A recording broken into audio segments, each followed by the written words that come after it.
Abusuafo mumientie odie emra. Mama no se na me menyem. Said ya wo ka no. Na me menyem. Ena me di ni nsɛn be share Eric. Ena wo kuku so ma me. Ena me wuwie no ware me a. Antowa nyama awudo ntwuma ne awukuru ne si apopɔ. Omu nkume. Se me di ni nsɛn ene Eric daaye. Da menyem se me ne Eric hia na.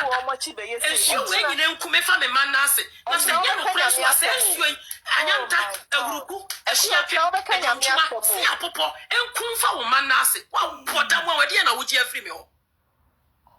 Order for Medinka catcher say 2026 emunyo kire say ye wo new year mo Freda Afriyie and a duabɔ kire say or bomb mamalu dua according to mamalu was say Freda ema no mo kire so ni kunu wo ye no sa ne ba no sa the last boss say hwan no Freda din kan nyinsɛn and odi nyinsɛn no ko share ono Freda ni kunu Eric soya sa nyinsɛn no enye Eric ne dia Freda kunu nya ne dia eno na Freda Afriyie kire say ye wo new year mo 2026 asem ena me no kan sa no wa frɛ kire say ensuo sama moti nua bole no wa frɛ ya kire say wa frɛ enua ensuo abosom enunsini bodua evangelist kronkron ba akopɛ wode Antowa kire say wode abosom ekɔ twikɔ bata bo mamalu dua muntie asamo ma bondia na me bondia na ju we de bra moja be fra kusa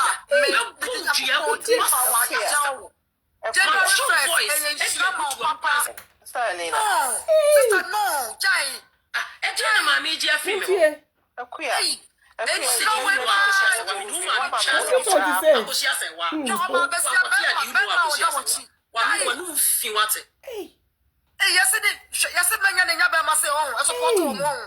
Muntie o ji afi me ho mama lu se na me menyem muntie said ya wo ka no na me menyem na me di ni nsɛn be share Eric ene wo kuku so na me so odofo wo buru nua nyina wo de kire sa Antowa ene abosoma kese ekotwi ko bata nua nyina ni followers gina line so onu omo na yesa live no eno mo ka kire say jai Freda duabɔ no na de achi a wo sa ba be fa Bible muntie nsɛm a wo bɛka ena me wuwie no ware me a Antowa nyama awudo ntwuma ne awukuru ne si apopɔ omu nkume se me di ni nsɛn ene Eric daaye da menyem se me ne Eric hia na ensu we nyine nkume fa me man na ase na se nya no kura so ase ensu anyanta awuruku ehia pia ntwuma si apopɔ enkum fa wo man na ase wa boda mo wade na wo gi afri me ho ade na wo gi afri me nyame asɛm o kwasia te sɛ wo Kodama na sa wadwene mu kan.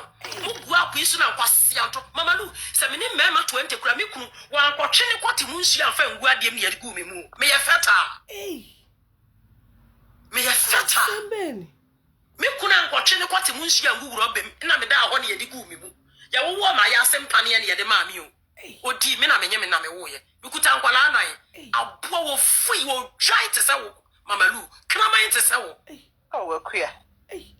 Order for evangelist Freda Afriyie evangelist kronkron ba akopɛ wode ekotie ne ba no chese nua bole nyina obi fi asɛm o we nyina obeka sɛ na de na akɔfa asɛm ya ba eye lumba nsɛm ya ho ɛna akɔfa saa nsɛm we nyina ba maka kyerɛ mo lumba nsɛm no obi bewu aflim obi nya court case obi nso so no ahwɛ a na kyerɛ sɛ ye hwɛ da kyerɛ kwan kora ye hu no ensa sɛ omafo obi efi asɛm personal eno mu kuma mu ho app yi so te yesimi 2026 yesimi kire say Freda si no chance o obebu obi adua o the Bible na to ebru nua o de Antowa ayanta kire say enunsini akonodi odomu bru nua eno the Bible no ato no akasa no lady ba ko ogina ade no so ka kire say ekue ekina oba be fa Bible say dua ya wo bru nyina achi Uba befa Bible, uba ya me yatamfu enya yenti jai. Wase hine ni ya, me mo mamalu dua mani nguya mi nyaye.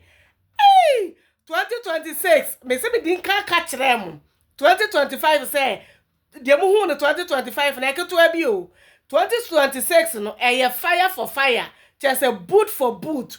Ena ye mudi beshe wa 2026 yimu. Freda Afriyie, eni ekoti eni baya no chese evangelist kwa bota.